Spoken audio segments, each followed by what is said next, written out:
Thank you all so much for being here. As I think should be customary, please give yourselves a round of applause for being here.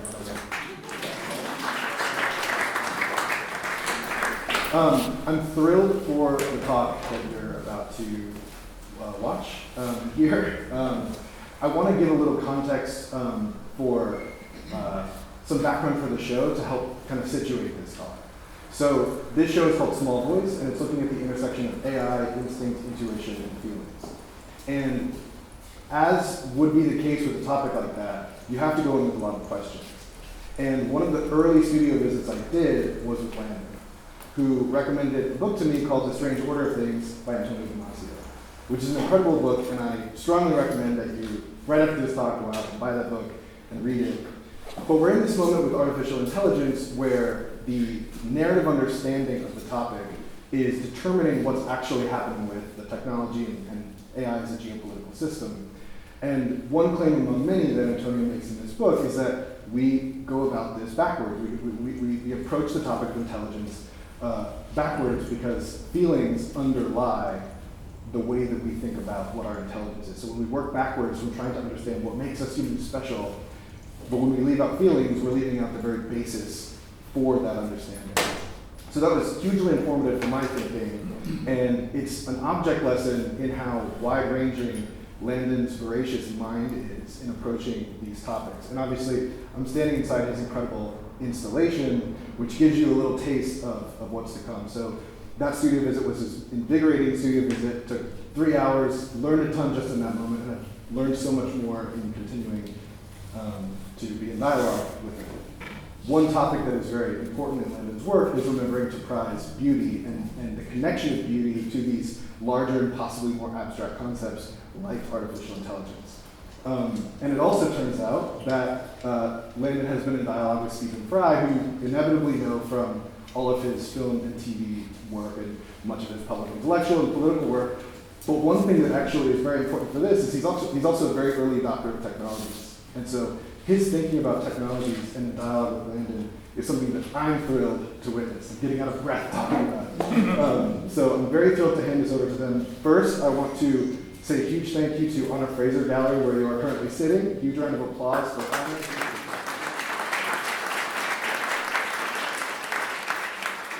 They've done an incredible job really holding space for conversations like this, which you might notice don't make a lot of sense in a lot of other places, and that's very much by design. It's very much not an accident. So I'm thrilled that we get to have this conversation, and I'm thrilled to welcome Landon and Stephen.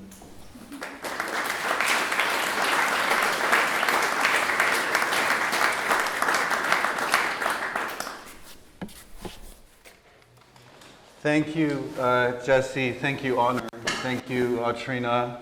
Thank you, Jameson, and thank you all for coming out here on a hopefully rainy day and spending some of your Saturday with us. You call this rain? Yeah. I guess I should start by admitting how ridiculous it is that I'm sitting here next to someone I've long accepted as a supreme being. No, and so I'm unfit to be in this configuration, but I think, Stephen, almost anyone is.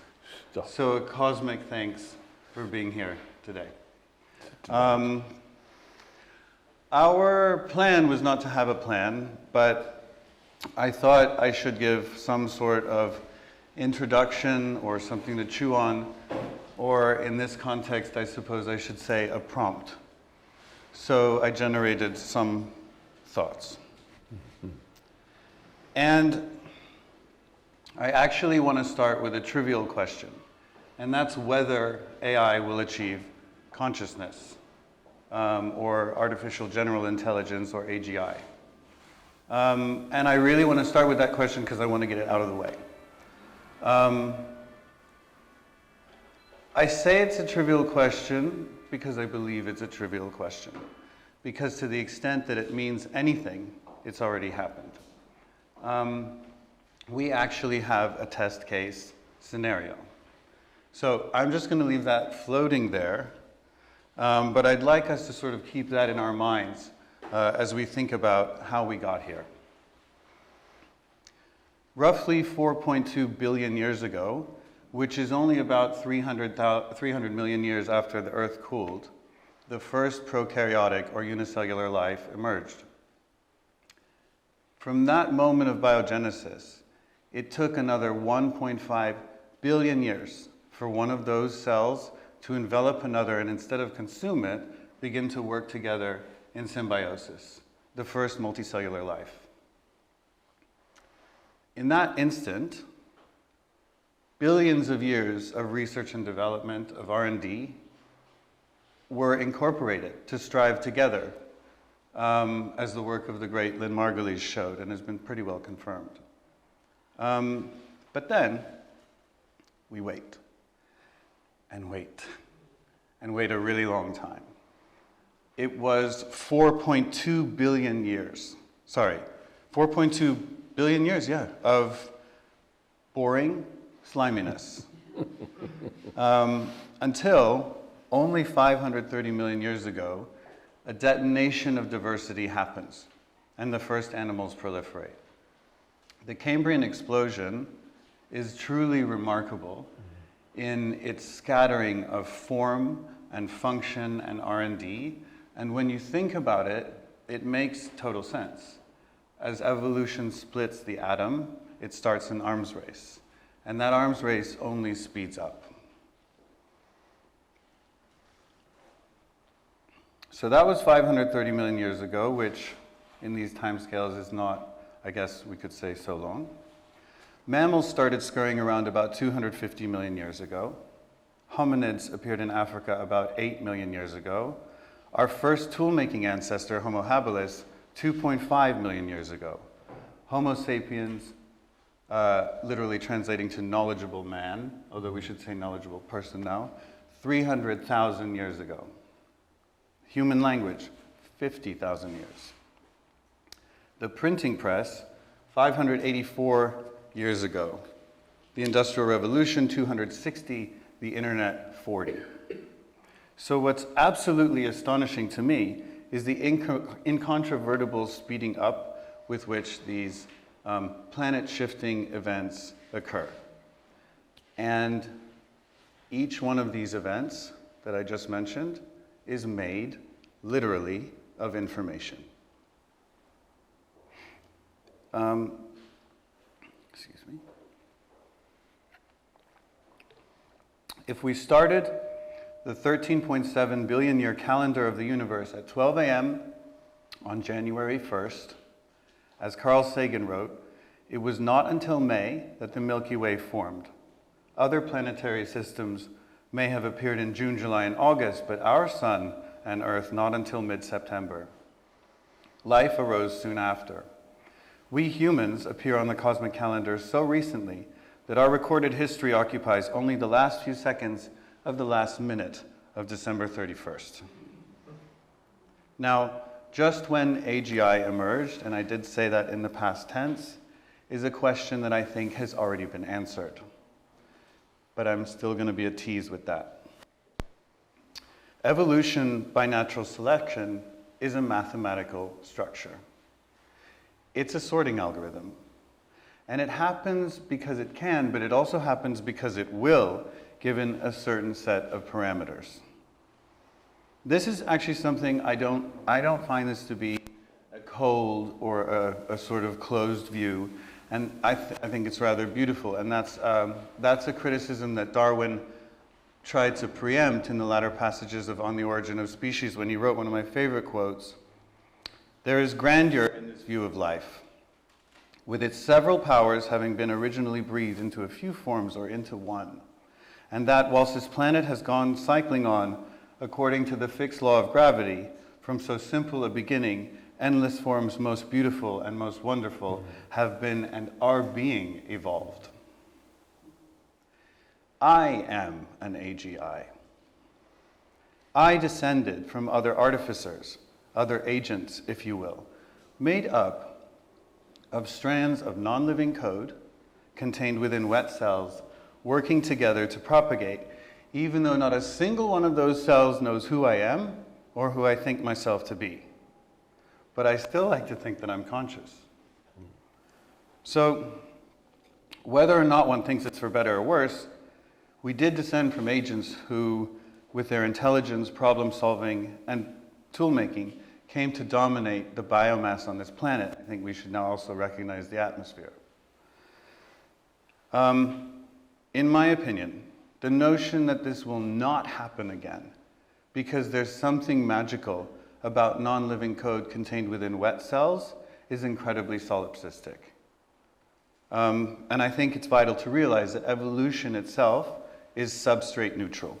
It doesn't need nucleotides or wetness. All it needs is a replicator that has a high but imperfect fidelity. So meaning it has some type of mutational plasticity, and that occurs under a resource restriction. You got that, you got evolution. So whether or not it becomes conscious to me is a question I think we have enough hindsight and intuition, frankly, to answer. An important question is whether the AI we're here to discuss today will come to stand for the anti-I. And before Antonio Damasio, who's sitting right in front of us, chops my head off or disowns me entirely, I have to agree with him and stress that the most interesting question is not whether, but what kind of consciousness AI will develop. Because, as Antonio's work shows, so much of what makes our type of conscious is the fact that we are soft, is the fact that we are wet, is the fact that we are vulnerable, that we have homeostatic anchors. I hunger, I thirst, I love, I hate sometimes. I suppose these anchors could be programmed into AI. I don't see why anything can't be modeled. Essentially, I mean, I think Turing was right about most things, almost everything, but as of yet, AI doesn't have these anchors. And were we to try to delicately install them, what happens when the AI writes its own subroutines and decides to change its own vulnerabilities? And what happens when another global hegemon with a completely different value system or an inverted one decides its AI needs no silos at all? There are no borders here. So now I really want to get to just chatting extemporaneously. So I want to leave with something my intuition tells me will set Stephen vibrating uncontrollably. There's a tattoo on my arm that Stephen actually helped me choose. I don't know if you remember that. Oh, goodness, yes. It's of Prometheus, a titan who stole fire from the gods and gave it to man, who Zeus then condemned to eternal torture. Man, now wielding fire, killed off the gods. This story for me has always come to symbolize science and intelligence. And since intelligence evolved on this planet, we, some millions and thousands of years ago, extincted our hominid ancestors and brothers and sisters. Probably not out of malice, but maybe. Probably just because we were better at outpopulating them. So have a few among us now stolen fire from the gods and given it to something else, some other progeny? Are we facing another Promethean revolution? I think it's a wonderful question. Prometheus was regarded as our champion by the Greeks, a kind of messiah, because he took the side of mankind against God, and he lived amongst us after he stole fire. The way we can look at the Prometheus myth is a fairly obvious one, I suppose, that the gods, and Prometheus was the one who did it for Zeus, decided to make a new kind of creature. That the gods were almost, as it were, bored with their own divinity. There were animals, but there was nothing like themselves with intelligence, with wit, with resource. And so they made the little anthropoi, little people. And their job was to worship and obey and work for the gods. And Zeus told Prometheus that they were free to do and be anything, but the one thing they mustn't have was fire. And by this, I suppose we take it that he literally meant the fire that roasts and toasts and bakes and makes technology, and iron and steel and china, but also the divine fire, the iskra, the spark, the thing that makes gods conscious and aware and supreme and have a power over the domain of the earth and the cosmos. And Zeus didn't want man to have that. But Prometheus loved us, and so he gave it to us. And as you rightly said, he was punished, chained to the Caucasus and so on.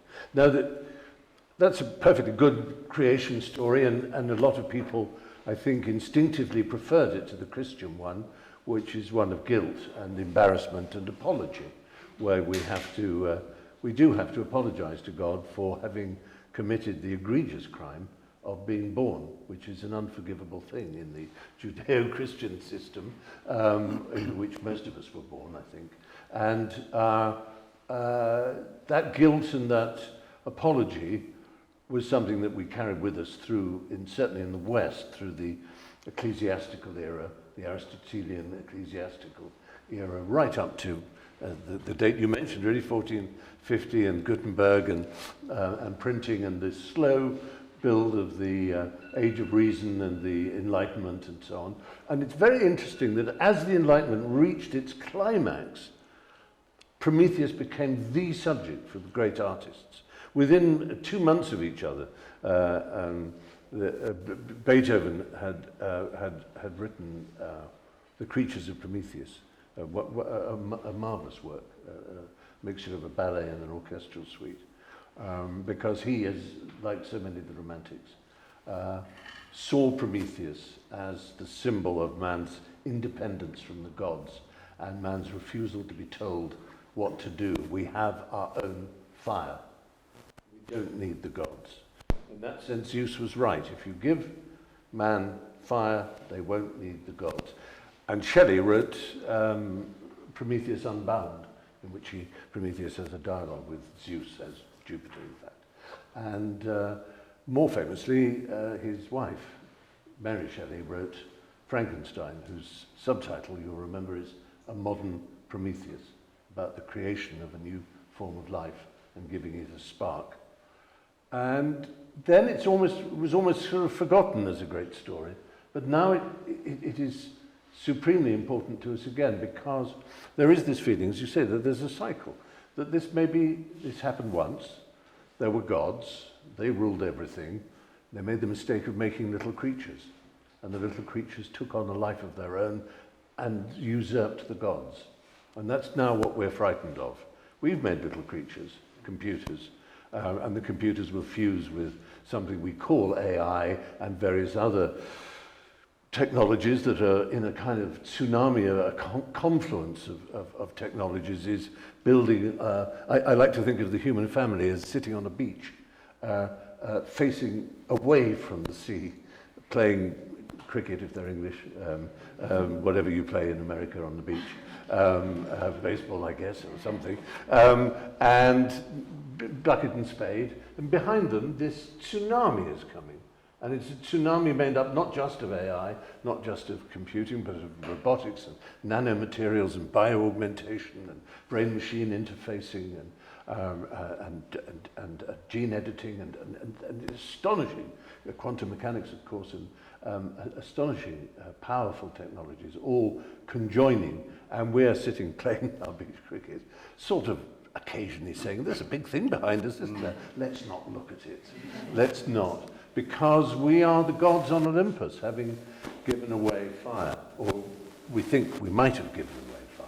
We're not sure what we mean by it. Do we mean consciousness? Do we mean self-awareness in that way that philosophy has been chasing that rabbit for 100 years now, of what it is that we mean by consciousness and awareness of self, and whether that is what distinguishes us. But it's apparent that something enormous is going to happen, even in my lifetime. I say even in mine because there's little left of it. Thank goodness, the way it's going.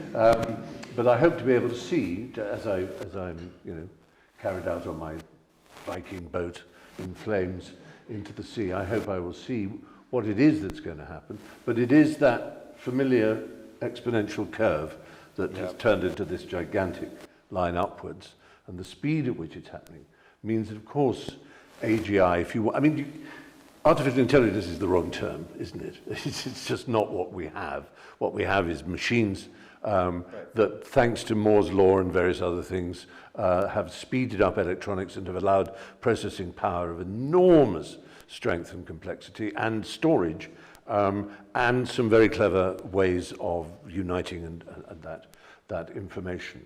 But it's unbelievably expensive. And what you talked about so beautifully, Landon, about the arrival of I always want to say bureaucratic, that's living in Europe, karyotic, the karyotic cells. And the amazing thing about the brain, for all its power, is how incredibly cheap it is in terms of energy. It's unbelievable. It doesn't get very warm at all compared to even the smallest electronic item that you have. I mean, an iPhone gets hotter than the brain, and the brain is doing so much more, infinitely more, almost infinitely, and yet it is staggeringly efficient and light and small. So what we have we call, gosh, is it a full intelligence? Can it rival ours? Well, it can destroy us. I think there's no question about that. And the idea that you can just sit and say, well, let's make it a fully safe, let's disarm it in some way. We have an ethical framework. Let's certainly make sure, and we've seen Google. Did you follow the Google Gemini story? I mean, kind of hilarious. It's so embarrassing. They have their new AI. They want it to be. It's a large language model like ChatGPT, and they were releasing it, and it's going to be part of Google's ambition to make sure that Facebook and Apple and no one else is in charge of this, but they'll have their power over these systems, and instantly, because they were trying to be good, bless them. And we know what happens when people have good intentions. The generative side of it, in other words, text to image, you give it some prompts, was so loaded to be diverse that it made no sense at all. So people were saying, for some reason, someone wanted an image of 6 Nazi officers in Russia in 1941, and they were African and Chinese and Indian, and not one of them was white, because they'd been told that the thing must be extremely diverse. Well, it was an embarrassment, and they had to withdraw the generative side of Gemini, which, who knows when it's coming back. They made a terrible error. But the error they made was they tried to be diverse. So it makes sense. We've taken hundreds of years to learn that all human beings, in our estimation at least, are equal, that the men are not greater than women, and that the white people are not greater than people of any other color, and that we have equal value, and that we must respect that in terms of sexuality as well, and all kinds of other facets. We would mostly agree that's wise, and we would want to bake that in to any system that we have. But that forgets that the Chinese and the Russians have AI, and they have their own ethical framework. And the Chinese are not interested in whether or not this, men and women are equal in that way. They're more interested in saying that the citizen's duty is to the state, and that a good citizen will report a neighbor. It's a completely different ethical framework. And the idea that they can be separate is like saying the Atlantic can be separate from the Pacific. They're all conjoined. So I think what's, it's such a powerful technology that you can't help but think about the splitting of the atom and the nuclear arms race. But nukes were very hard to make, very expensive, and very easy to track. And so I think this has been released, and the only people that are calling for its regulation are obviously the people who were happy to release it in the first place, and it's already out there. And I think it's important to, we just call it intelligence and artificial intelligence and say that it's like something else, but it's important to realize as these systems or thinking systems advance, the way they replicate is completely horizontally. So in biology, we humans have both vertical and horizontal evolution because culture is made out of memes, units of information that allow us to transmit information. The higher level mammals have this, like whales and apes, all apes, and they can teach each other things, and we can quickly transmit information. It doesn't have to come through the germline, but we still have to come through the germline. So AI does not have this restriction whatsoever. So there's this question of of moral valence, right? So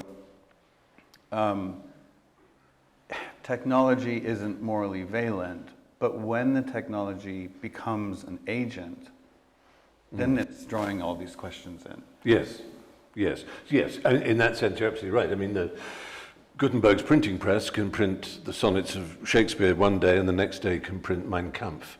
It has, as you say, no moral valency, but the act of doing that, in creating these things, alters everything in human history, or can do, the act of printing it. So we invest, we demonize the machinery, because really we don't know where else to place the blame for the monstrous things that can come out of it. Right.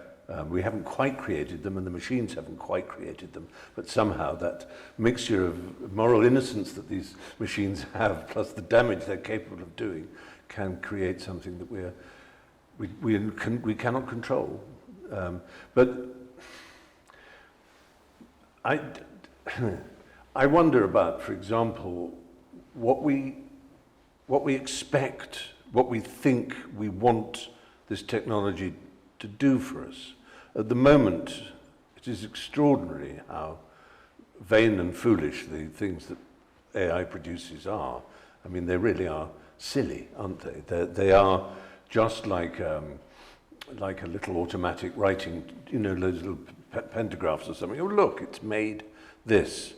But it isn't anything new or anything challenging or anything interesting. I'd be so much more excited by an AI that produced things that you couldn't understand.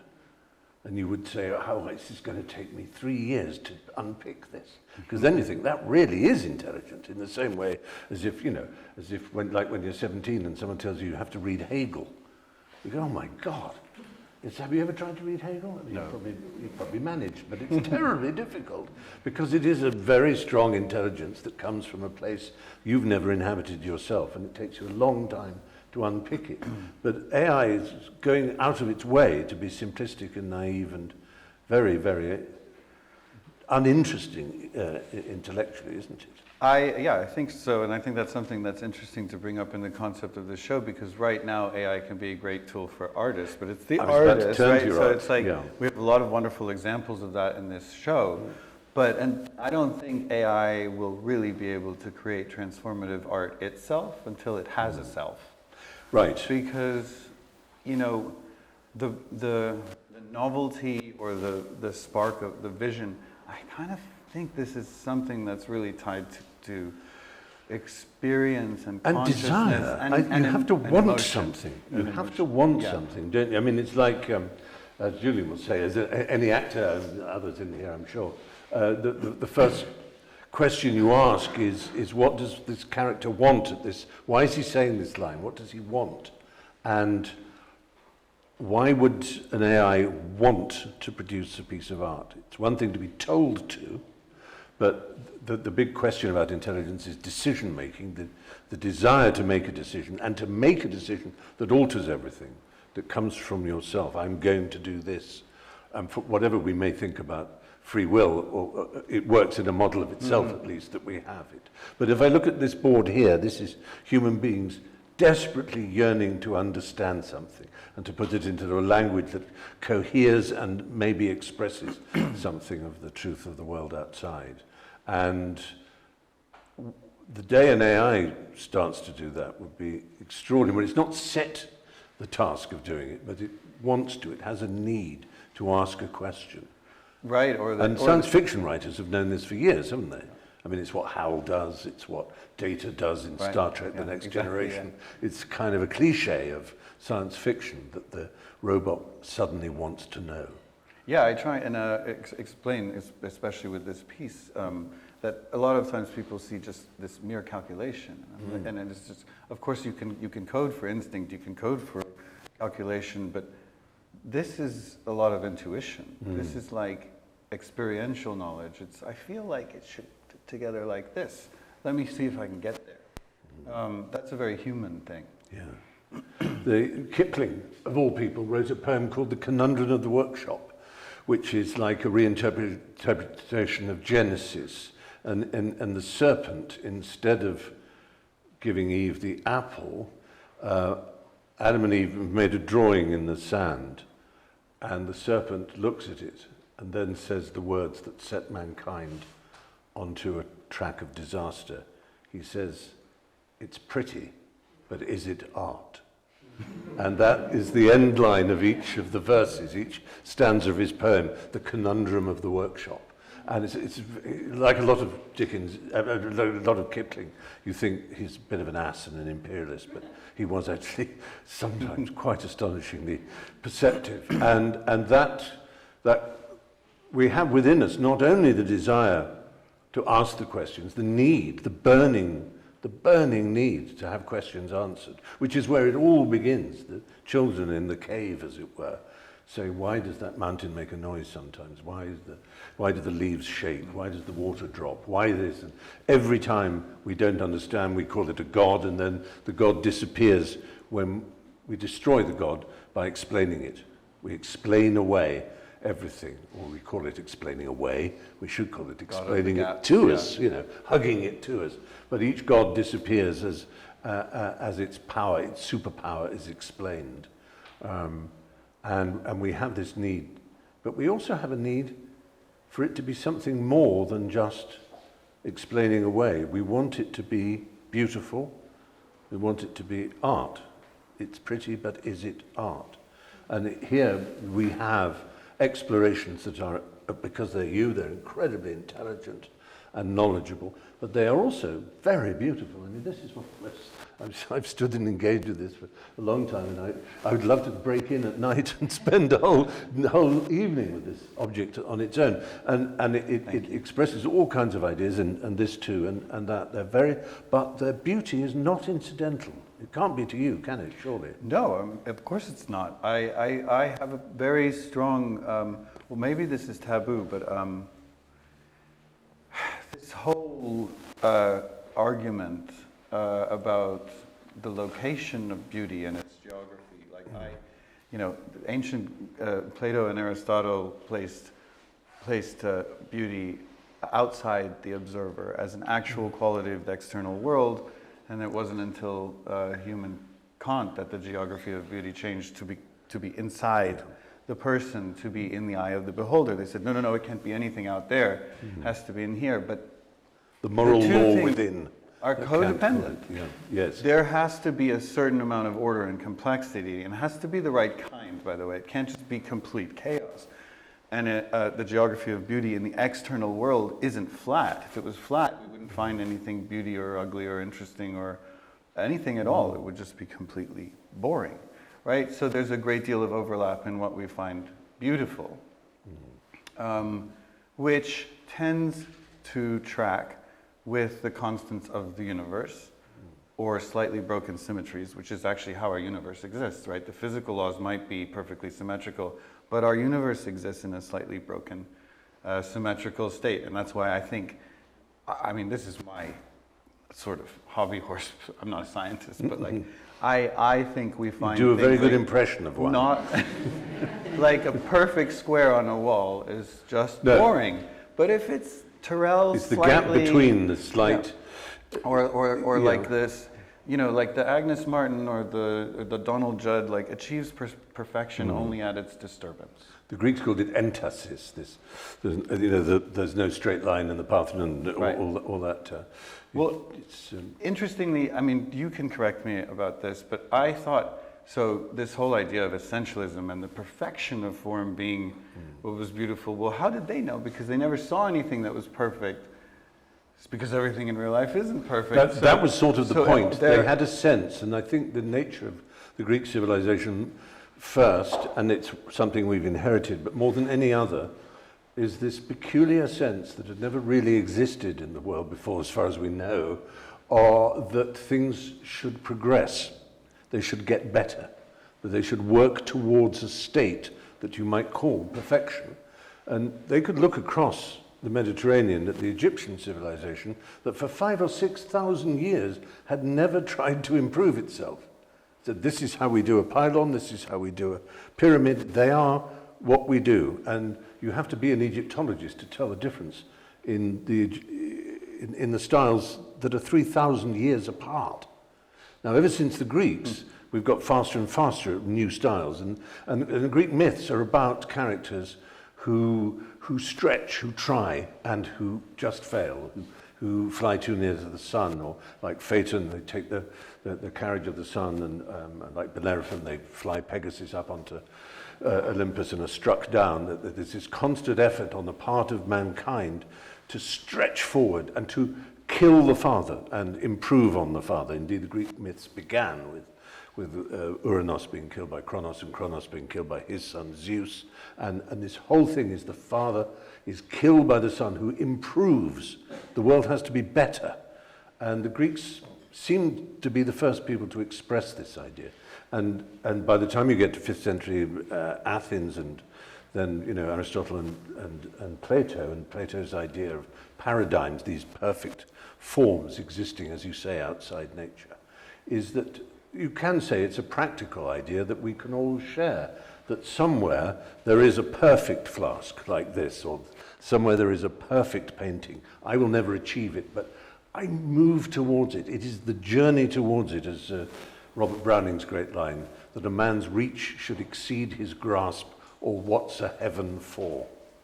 And the heaven is for that. It's that we want that sense that we'll never put our hand through the membrane that separates us from heaven, but we stretch towards it. And the closer we get, the more we burn our fingers and the more disastrous it might seem. But the effort is glorious, and we find it thrilling. And it's what we love about the failure of art, the fact that all art is failure, because it never quite manages. It's always not quite there. And that's like a live music performance. It's also, that's kind of like the sort of impetus for a lot of people to misunderstand evolution, or how it works, because you always want to know, well, where was the speciation event, or what was a chicken and egg? Well, it doesn't work like that. No. And so, interesting. I know what came before the chicken or the egg. The cock. I thought you'd be pleased to know that. I want to stay on beauty for a little while, but one of the other things that I'd like to bring up, kind of since we're in this sort of cosmic sort of mode of thought, is that because there needs to be a certain level of order and complexity in the universe for there to be agents to experience beauty, and for there to be there has to be enough complexity for us to evolve in order to recognize the order that's created us, right? Yes. And so this also means that beauty is a length in time, because the universe starts in a very orderly, low entropy state, and order will increase and then decrease, but entropy will always increase. Yes. So there's coming a boring time. A very ugly, not ugly, just boring. No, boring. Just boring. The But heat right death now, of the gallery. we're living when it's interesting, and we're living when it's beautiful. Yes. Something that I find nice to think about. But I think a question that I'd like to hear you speak on is, because I think we see a lot of overlap in what people and even other animals find beautiful, which tends to be these slightly broken symmetries and so on, but it's across cultures. I don't think we're going to find someone in this room, we show them a picture of the Milky Way or a sunset or, some beautiful bird, and they're going to be like, oh, that's so ugly. No, I mean, and if we did, it would be some weird red herring person who should leave. But but because of that, I wonder if the aesthetic sense, and Keats talked about this, is a guide to truth. And in science and math, it is a heuristic for truth. So if a theory is very elegant and parsimonious and simple and balanced, it tends to lead towards To a point. better answer. Yeah, to a point. I think that easily becomes a self-satisfied engineer's cliche that if things are elegant and simple, they're more likely to work better and be truthful. Marvin Minsky, who is often called the father of artificial intelligence, though the artificial intelligence that he fathered was very, very different order of things to what we have now. But he wrote rather brilliantly about what he called bundles of agency. He said this idea that in nature, efficiency and ability is achieved simply is nonsense. He said what's remarkable about a bird's flight is that you can take a feather out and it'll still fly, and take another feather out, it'll still fly. Eventually it'll stop, it'll need more, but it's full of tolerances, and it's full of contingencies that allow it to go. Whereas mankind invents a tripod like the one the camera's on there, just a slight bend in one of the legs and the thing collapses. Whereas our bones can be broken and we can run a marathon. People have done it. So, in fact, there is a lot more complexity and not necessarily simplicity in nature, but which is not to say it isn't also beautiful, but it is a lot more ragged and, as we know when we look at the human body when it's destroyed, if you're a surgeon and you look at the bits of it and you look at the yellow fat and you look at the veins and so on, there's a lot of nasty stuff going on in there, and it's very hard for us to find that beautiful. We may find yes, the Milky Way is beautiful. It's far away. We don't really understand it. Oh, how lovely it is. If we got up close to it, it's terrifying. The noise, the power, it would destroy us in seconds, of course. Like a theophany, like looking at a god, you would explode. And similarly, if you open up the human body and you watch it pumping away, it is revolting. You will throw up. But beauty, yes, yes, you mentioned Keats, and truth is beauty, and beauty truth, that is all you know in this world, and all you need to know, he said.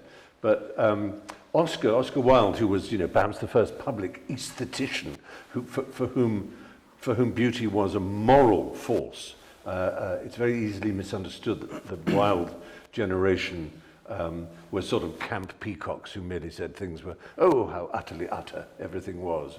But when Wilde first came to America, actually, he went to Chicago at one point, and America at this point, we're talking about the 1870s, America was in a very, very puzzled state. This was a country, forgive me for telling you what your country is, but a country founded in the most beautiful, noble, and harmonious principles, the principles of the Enlightenment. It was founded on like the architecture of Washington. It was kind of white and marble and pure, and it had a rhythm and a beauty and a grace. But in 1870, you were looking at a country that had just come out of 1870s. You come out of the most bloody civil war in human history. Still to this point, the most attritional civil war ever fought. But not only that, the gangs in the cities were rising and slaughtering each other.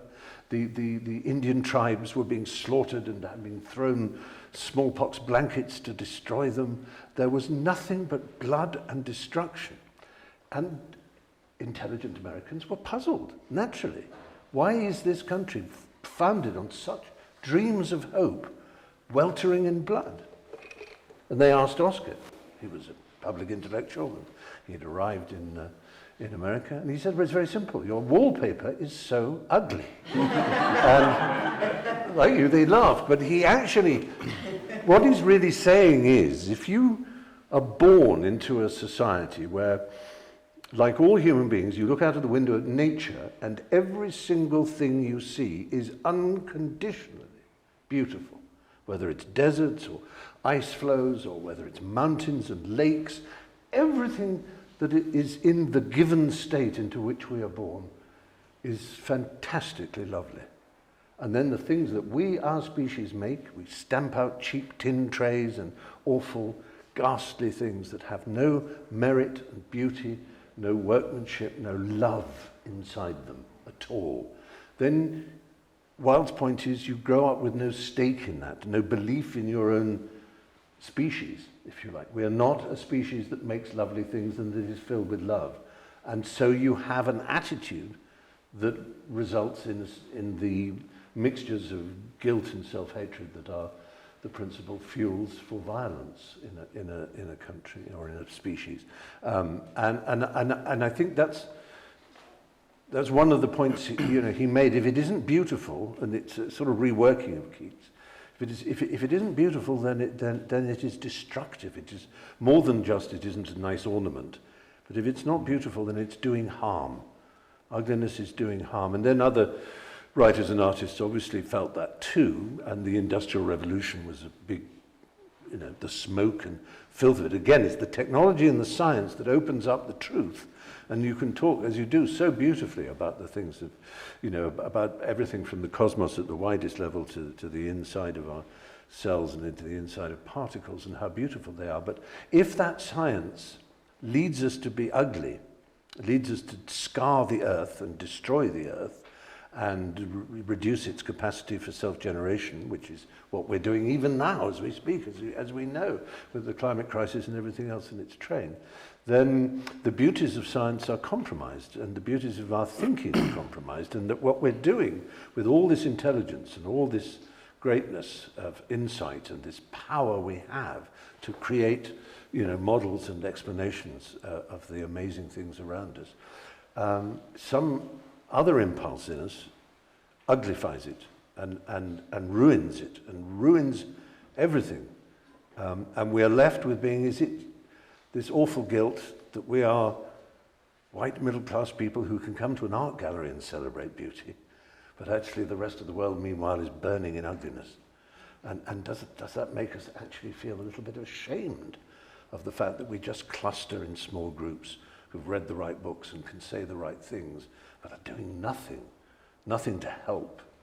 I didn't mean it to come down to quite this, but it sort of suddenly struck me that is obviously something that is parallel to everything we say, and maybe not parallel, but above it or underneath it or something, yeah. I guess I bring it up because I sense that, you can see that the capacity to recognize beauty has evolved in us, for sure, but in other creatures as well.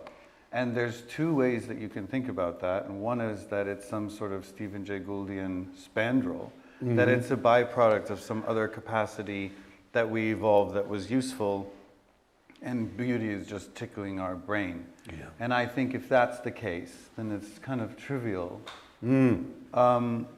But the other view that you can take is that it's evolutionarily functional in some way, that it matters, really, and that it's sort of helping us recognize something or lead us to something, or I don't know, but I feel that that's what I believe. I have to think that there's some reason that evolution multiple times, instilled an aesthetic sense in animals. Yeah. You can see it in birds, you can see it in a number of creatures. It's an interesting thing that you could, evolution has done a lot for us because it's put us here where we are now, but do we want to do anything for evolution is an interesting question. Do we want to continue? And so there are those, the long-termists. Have you come across this philosophy? Anyone familiar with this idea? It's rather gripped the Peter Thiels of this world, the Ayn Randians and the monsters of Silicon Valley and those who invest in them, have this new idea that they call long-termism, which sounds like a rather good thing, we think of the long term. But actually what it means is the short term is irrelevant, completely irrelevant to the future of our species. And by the short term, they mean things like the climate crisis and things like that, poverty, people dying. It's absolutely irrelevant as far as they're concerned. Elon Musk is a big one for this. And this is why you may have noticed him going on and on about the crisis of the population decline. Most of us, for most of our lives, have felt that if there was a crisis in population, it was too big, and could we feed each other, and is there a problem? But no, he's now really worried, and all these people are really worried that you need more and more people to seed these various things that go off into space to perpetuate the species well into the future, far beyond a time we can see, and that it is our duty to do that. It seems a very strange way of looking at things. I don't know how you would respond to that, because I personally don't feel any duty to the future. Is that wrong of me? I I don't know. I can't tell you. I feel a duty to the near future. Yes, suppose that's why with the near future. The visible future, I can. Yeah. I mean, we talked before about not being able to predict. It's one of the reasons that Stephen is here and not someone who's a vertical expert in AI. I mean, I think it's more interesting to have someone you could call a public intellectual to contextualize. And you mentioned earlier, who was it who invented the... Oh, yes. Well, it's very important, I think, it's a model to have in one's head anyway, is 1885, I think is the right year. Imagine you're in Germany, near Mannheim, I think it is. And there's this guy called Karl Benz, who has built a motor car. He calls it an automobile. Wagen, you know, yes, it. Anyway, so a group of you are going to visit. Let's say we are that group. We've gone into his shed, and there is this sputtering, farting, belching, smelly machine going, and then he lets you see it actually move on its own without being pulled by a horse. And most of us in this room would say, no, my horse. All it needs is straw. You've got to dig this gasoline out of the ground? What is it? My horse has got straw, and there's an infrastructure of millions of horse troughs and livery stables. When are you going to get those for your... It's never going to happen. It isn't going to... But some of us might say, I can see this as being a technology for hobbyists in the future. But not one person in this room would say, I foresee interstate highways, massive parking structures, huge towns whose whole economy is devoted to commuting and the idea of the car. The whole holiday and work life of human beings being radically transformed by this machine. No one would say it. Or in other ways, you look at, and Karl Benz, least of all, would say it. He might say, I hope people like it, that maybe one day they have enough money and my girlfriend Mercedes can have her name added to it, and so on. But another way, there's a place called Kemble in Gloucestershire, and I sometimes go and look there in England, and there's this little bubble in the field, a little bubbling water thing, and there's a little plaque next to it, and it says, this is the source of the River Thames. And you look at it and you think, that's crazy. How would anybody know from this little bubble that this grand, wide river would process through London with bridges across it and a history and a power and a greatness? And we are looking at the beginning of things that we cannot possibly know. All of technology is a verb. It's happening. It's not a thing. And when we talk about AI, we're talking about now with generative AI and large language models and a few other things. But it is moving. It is just at that bubbling point. It is going to change everything so much that whatever the technological, mathematical, intellectual truth of it in terms of whether it is intelligence or whether it is, what it is a power. In the same way that the motor car was a power and the Gutenberg's press was a power. It was a power that altered everything about the way humans lived their lives. Almost all. I mean, not people in, lucky people, you might say, in wonderful, animist societies in jungles and things who were not touched by that technology, but everybody else, all of us. And the problem is we don't know what happens. We can't see, as you say. It's moving. All we know is it's a river, but we can't see over the horizon. I think we can see something very, very much in front of us. And it's something we haven't talked about. Earlier this year, actually it was last year, I had the incredible experience of having dinner with Dan Dennett. Yeah. Who has never been an alarmist about AI. No. Not for his career. No. He was fucking alarmed. Yeah. And he was alarmed because, not because of consciousness, not because of these things that we were talking about at the beginning, but because there's already been so much of a breakdown in trust in society that what's approaching where we don't know if the person we're talking to is a person. Yeah.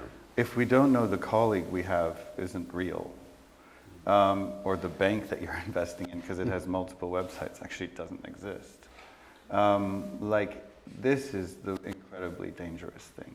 And he suggested there should be a watermark in all AI products, Yeah. so that you can always tell.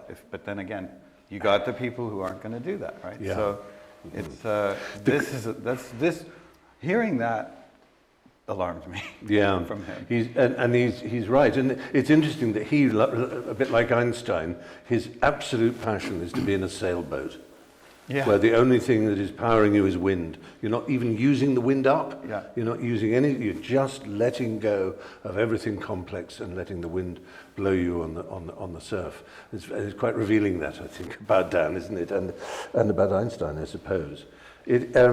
Criminality is a real problem. I had an attack on my my email a week or so ago, and it was alarming because I have a number of email addresses, and this was one that was attached to a crypto account I have. I was very fortunate in that years and years ago I bought quite a lot of Bitcoin when it was at $30 each. And don't, it's 51,000 at the moment, I think. I spent a lot of them, so I mean, I'm not claiming, but it was obviously worrying to have this attack on my email. That he found my email password somewhere. Anyway, I changed it all. He didn't get through to the crypto bank, which is a very good one that recognized it was an IP address from a strange place, and it was a Windows machine, as if, I mean, really, It was what? a Windows machine that was using the attack, as if I would use such a thing. But the thing that got me thinking was, of course, AI as a tool, not just for the hacking, but when a hacker manages to find someone's email address, they then have open to them all the emails you've ever sent and received, obviously. That's a massive job. And if you say massive, boring, clerical job, that's where AI works. Because, in the famous words of James Cameron, it will never get tired, it will never give up, it will keep coming, like the cyborg, like the Terminator. It just will not give up. And so now he probably couldn't do it, this hacker. Until it becomes annoyed. Yeah, exactly. But tomorrow, next week, the hacker will be able to hand all my emails to the AI, and the AI will produce a biography of me that will know my sexuality, will know which points I could be blackmailed on, could know all my financial arrangements, all my friends, details of my friends, and they would be put in and expressed in a beautiful, easy way for another hacker to read, or to be sold on in the market. So it is the extraordinary power it has to wreck people's lives and absolutely tear them apart through its efficiency. I heard you play your own voice to an audience, and then Yeah. the AI voice afterward. And It was a thing. It's a little. I mean, this was a a good year and a half ago. Seems like early days, but I wanted to explain how good the AI voices were now, and so I said, well, here's me doing a documentary, narrating a documentary on, as it happens, the German occupation of the Netherlands, in the Nazi occupation of the Netherlands in the Second World War. So I played, and there was my voice, and I said, now you should hear the AI. I go, that was the AI. And the reason I chose that particular one was because in Britain, and finally, after all these years, it's actually going to be available in America. But I read all the Harry Potter books, starting in the 90s when there was only one. And the 7 of those books is the corpus, as they're known, for the AI to draw upon to build my voice. But the Harry Potter books are full of weird language, but they don't have Arthur Seyss-Inquart, for example, who was the Governor General of the Netherlands for the Germans. But it comes out in the documentary, perfectly spoken. So it's able to do, and Dutch names, all kinds of Dutch names. Gerrit van der Veen, who was a Dutch artist, his name was there, was one of the Dutch resistance figures. And it's absolutely terrifying. It is. But I have to be honest, it's also fantastic, because all the agents and producers have got together and said this cannot ever be used without the artist's consent and payment. And so the day will come when someone says, oh, this is audible here, we're going to do a new version of War and Peace. Could you read it? They're going, oh my God, that's going to be 3 weeks at least. No, we don't need you. We'll just use your AI voice and we'll pay you and you'll get the credit. I said, yes, please. I'm sorry, that's weak and lazy of me, but I mean, who wouldn't? You know? Should we open it up for a couple of questions? Idea. Yeah. Someone over there? Oh, I'll let you over choose. there. Yeah. 2 quick questions. First part is, have you watched the movie from 2018 that he started doing research on in 2015? Do you trust this computer? I haven't seen it, no. You should both watch it. In that movie, there's a section where there's a kindergarten experiment. The kindergarten experiment is because they realized with the invention of AI and the price of our convenience in the long term, that AI doesn't have any emotions. And at some point or other, it's going to realize that this planet is far better off without us. So to teach AI emotions, they had to go to a kindergarten for the children's expressions to be taped by the AI. Because as grown-ups, we hide our emotions. But the emotions that we're trying to teach AI are loss, sorrow, depression, anger, and any of the negative ones. So it could understand compassion. Have either of you heard about this?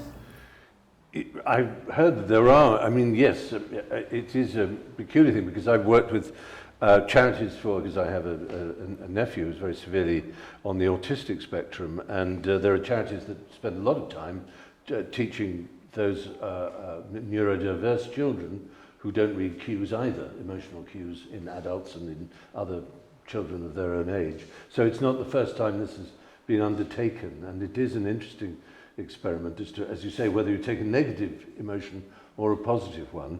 But there's no question that if you could, give, emotions are a wonderful shortcut. They save an enormous amount of processing and calculation, then arrive at, as we know, at answers and truths with great speed, and we don't quite know how we got there, but we do if we can teach them to.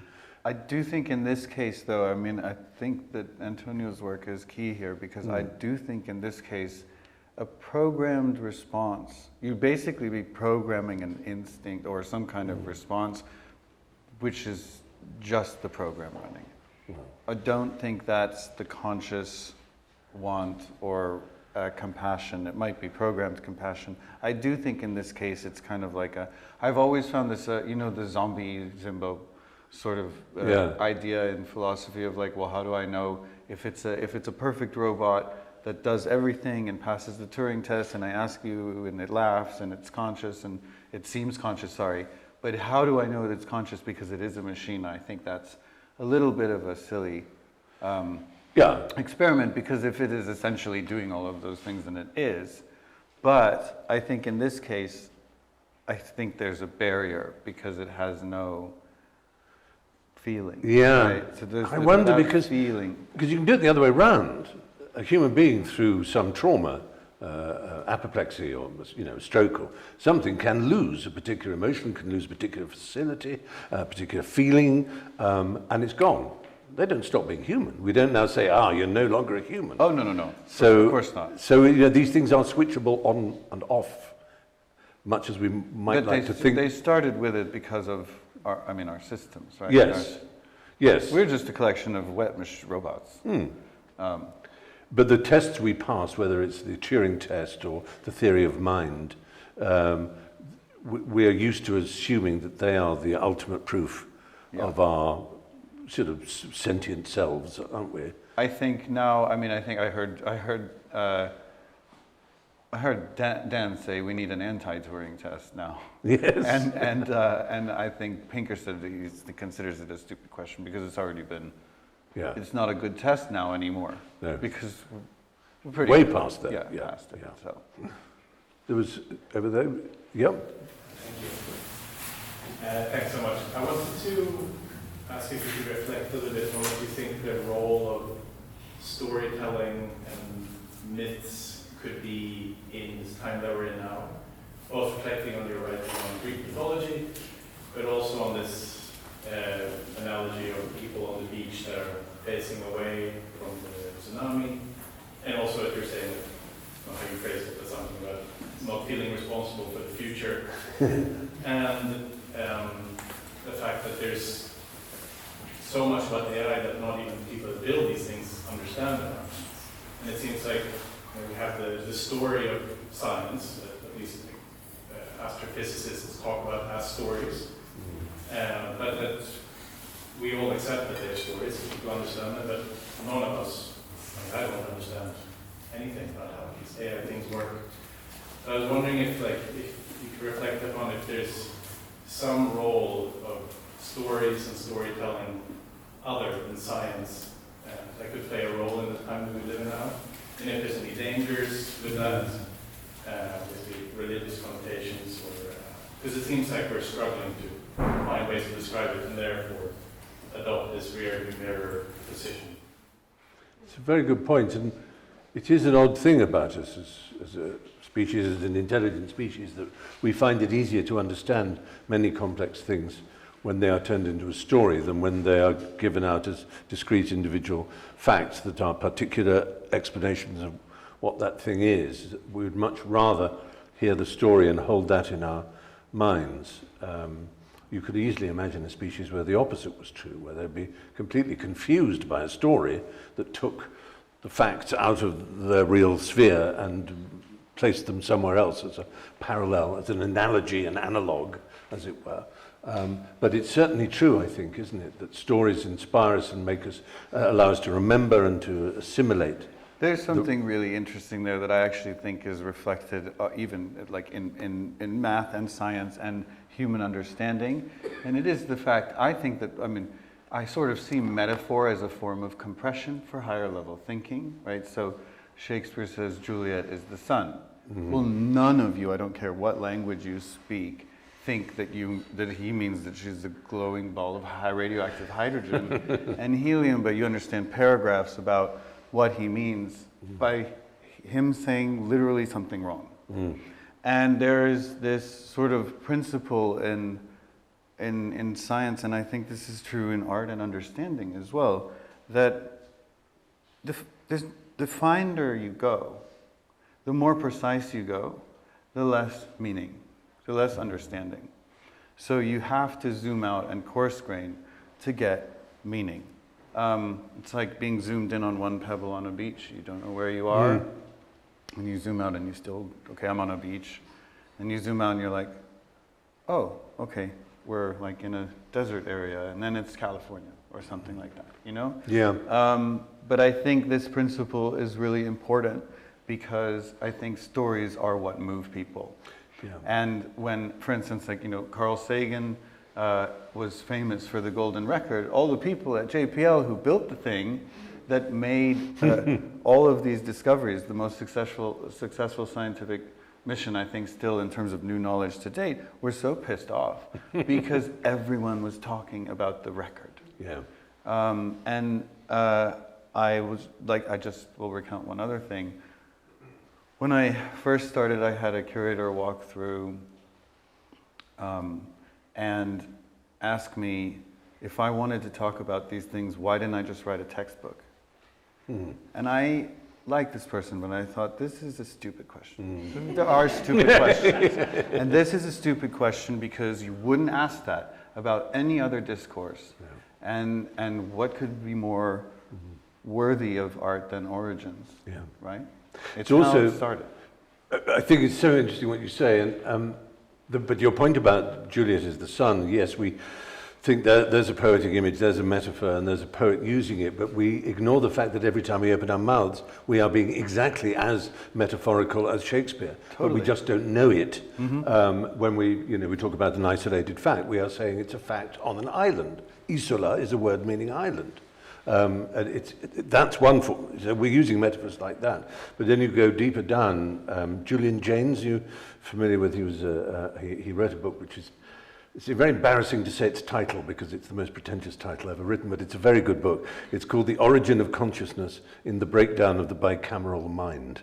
I have heard of this. Yeah, but one of the points he makes is that in his theory, which isn't, I don't think, regarded as very truthful about the development of the brain and the two chambers, hence bicameral, but he makes the point that if you take Western language, which is largely Indo-European, Proto-Indo-European languages that go all the way back to a kind of Sanskrit type, with the exception of Hungarian and Basque and a few others, but generally speaking, all one thing. But they, like many other, in fact, other languages follow this rule too, there is no word that is actually not a metaphor. Even is and are, the words that make up our verb of essence, esse in Latin, to be, all those words come from either a Proto-Indo-European word meaning to grow, or one to means breathe. So we can't even use an equal sign in language. We can't say a thing is, we have to say it breathes, or it grows like that. Mm-hmm. So everything we do in language is an approximation, is storytelling, it's not bits, it's not binary, it's not ones and zeros and facts. It's very, very 100%. Which is thrilling. It's how we find meaning. Yeah. Like a scientist could be resolving sort of some equation about the event horizon of a black hole. Well, it's not black and it's not a hole. Exactly. And we need these concepts. Yeah. We need these sort of approximations to sort of juggle these things in our mind and say, well, what is it like? Yes. You got the equation solved. Okay, so what is it like? Yeah. What does it mean? Yeah. And that's the metaphorical step. And Yes. so that's storytelling. And Yeah. that's art. Yes? So I think I was with you maybe the week after you had that dinner with Dan Bennett, and I asked about whether or not you were afraid about AI. And you were like, yeah, I don't think that's a good subject to discuss right now, or something like that. And I remember being afraid. Because you're very alarmable. Yes, well, so this is my question. It's very childish, because you and a lot of people in this room have inspired me and comforted me a lot. What if as a person who is terrified about AI all the time and everything, can you impart to us maybe some, I don't know, mantra is a terrible word, but some insight that that might be like comforting in the middle of the night? Yes. The universe didn't bring us this far to drop us now. Oh, very good. To drop us now. The I universe mean, so didn't- far, yeah. nothing that we've developed has, really, if you look at things in the aggregate, and I know this will set some people off, but in the aggregate, things have gotten better. People live longer, we have medicine, our morality is better. And so all of these developments, we're always like, oh, technology, it's awful. Maybe we find our way out by it as well. And comfort's a good word because it doesn't mean solace and soothe. It means strengthen. There's a great, you know the Bayeux Tapestry, which is the William invading England. It's a tapestry version of it, William the Conqueror, and it's where Harold gets the arrow in his eye. And there's one little panel that says, "William comforteth his troops." And you see him sticking a spear right up the jacksie of one. That's comfort for you, making you feel stronger.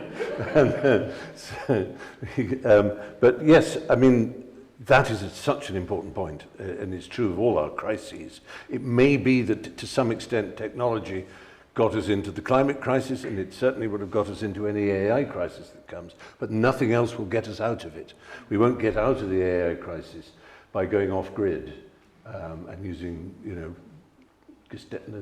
duplicators to instead of printers and so on. Exactly. We will have to use the technology to solve itself. Should we take one more? Yeah?